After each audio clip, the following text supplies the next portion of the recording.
BNP এর পাটগ্রাম পৌর শাখা কর্তৃক আয়োজিত আজকের এই শহীদ জিয়া স্মৃতি টুর্নামেন্টের উদ্বোধনী অনুষ্ঠানে সম্মানিত সভাপতি পাটগ্রাম পৌর বিএনপির সভাপতি জনাব মোস্তফা সালেহুজ্জামান নোবেল আমাদের মাঝে আমন্ত্রিত অতিথি হিসেবে উপস্থিত আছেন। আমাদের এই পাটগ্রাম উপজেলার নির্বাহী কর্মকর্তা জনাব নুরুল ইসলাম আমাদের মাঝে উপস্থিত আছেন।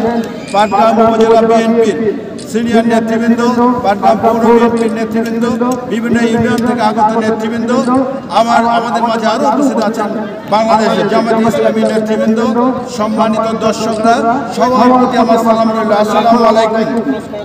এবং হিন্দু ভাইদের জন্য আমার শুভেচ্ছা এবং আদাব রইল।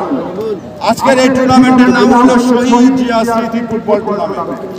শহীদ জিয়া এই নামটির সঙ্গে আমাদের অনেক স্মৃতি, অনেক অনুভূতি, অনেক ভালো লাগা, অনেক ভালোবাসা জড়িত। শহীদ জিয়া বিএনপির প্রতিষ্ঠাতা, তিনি আধুনিক বাংলাদেশ গড়ার স্বপ্ন নিয়ে কাজ করে গেছেন, স্বনির্ভর বাংলাদেশ গঠনের জন্য কাজ করেছেন।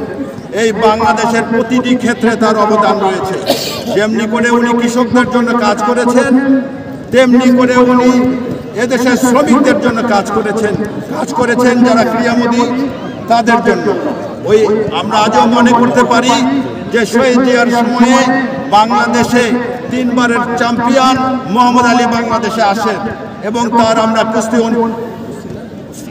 আমরা তার কুস্তি এই উপভোগ করি। শহীদ জিয়া যেমন করে এই দেশের বিভিন্ন ক্ষেত্রে পৃষ্ঠপোষকতা প্রদান করেছে, তেমনি করে উনি খেলাধুলার প্রতি তার অনেক পৃষ্ঠপোষকতা ছিল। তার এই ধারাবাহিকতায় আমাদের নেত্রী দেশনেত্রী বেগম খালেদা জিয়ার সময়ে বাংলাদেশের বিভিন্ন ক্রিয়ায় বিএনপির পৃষ্ঠপোষকতা ছিল। আমরা সেটাই ধারণ করি।